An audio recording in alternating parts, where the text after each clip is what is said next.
Mitte Dezember stirbt in Kehrsatz eine Frau. Am 16. Dezember wird eine 29-jährige Frau tot in ihrer Wohnung in Kehrsatz gefunden. Am 16. Dezember haben wir die Meldung zu einem Todesfall von einer Frau in einer Wohnung bekommen. Ihr 35-jähriger Ehemann sitzt in Untersuchungshaft. Der Ehemann der Verstorbenen ist in Untersuchungshaft. Es besteht der Verdacht auf ein Tötungsdelikt. Ich hätte es mir nie vorstellen können. Weißt du, dass ich meine Schwester mit 25 und dass sie mit 29 stirbt. Das habe ich jetzt mir nie gedacht. Erfahren habe ich es am 16. Dezember 2022. Ich habe dann vom Büro aus gearbeitet, also von Bern. Und bin dann, glaube ich, ein bisschen später heimgekommen. Als ich reingekommen habe, habe ich dann meine Mama gesehen, die grennend zu mir ist gesegelt und mir eben gesagt hat, schau, deine Schwester ist gestorben.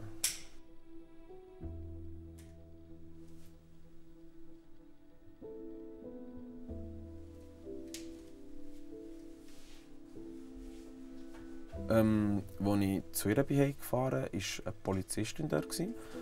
Und er hat mir eben gesagt, es sei Suizid gewesen. Oder es sei Suizid. Sie hat sich mit 3 Kabelbindern suizidiert.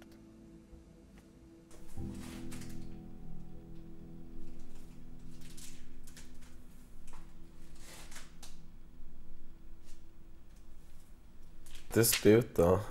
Dann waren wir noch in Italien, haben wir noch in Italien gelebt. Und dann mussten wir uns taufen. Ja, genau. Und dann waren wir so elegant angelegt. So mit Anzug. Und sie mit einem Kleid. Ja, es war noch lustig, das anzuschauen nach so vielen Jahren.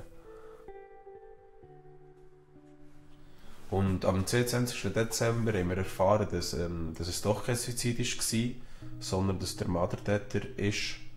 Und genau, wir waren schon ein bisschen in einer Schockphase, also wir haben es nicht erwartet. Ich habe immer so ein bisschen gedacht, dass er es könnte sein, aber ich habe mir selber immer gewünscht, dass es nicht so ist. Und genau, und seitdem ist er immer noch im U-Haft. Seit dem 22. Dezember 2022.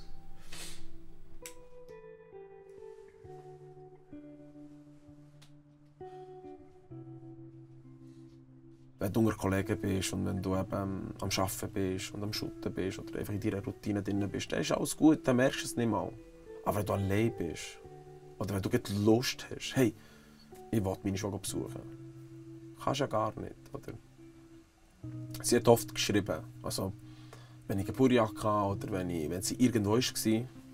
Und obwohl mir das Ganze in dem Moment, dass sie surfen nicht so ganz interessiert hat, wo ja, ich wäre lieber shooten, zum Beispiel. Aber jetzt fällt es mir, oder? Es sind einfach so kleine Sachen, wo eben sie konnte besuchen haben und plötzlich ist sie einfach daheim. Und früher ist es einfach vielleicht ein bisschen gehasst, wenn sie daheim ist. Und dann denkt, jetzt ist sie wieder da, jetzt muss ich wieder mit ihr reden und jetzt müssen wir wieder zusammen Zeit verbringen. Jetzt will sie sicher noch einen Film schauen und ich habe keine Zeit, wo in der Schweiz lebst du eigentlich unter Stress.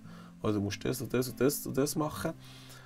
Und jetzt vermisse ich es, oder? Jetzt denkst du, vielleicht hätte ich noch tausende von Sachen noch sagen und hey, ich habe mir ein neues Auto gekauft, das dir zeigen und hey, ich habe ein Lied geschrieben und ich wollte es dir zeigen, aber kannst ja gar nicht. Bevor sie eben gestorben ist, habe ich einen Text geschrieben und das ihr dann gezeigt.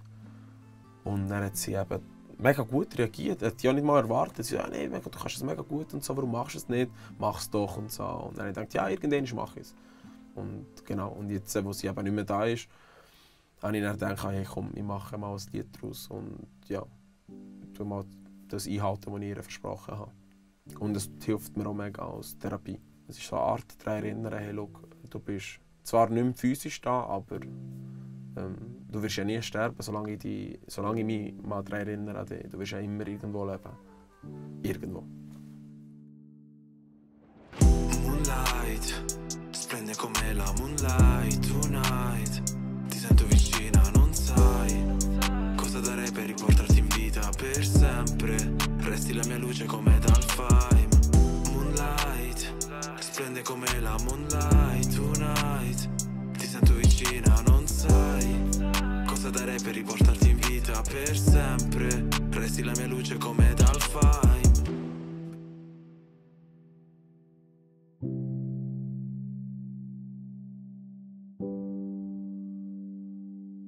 Ti voglio tanto bene e a presto.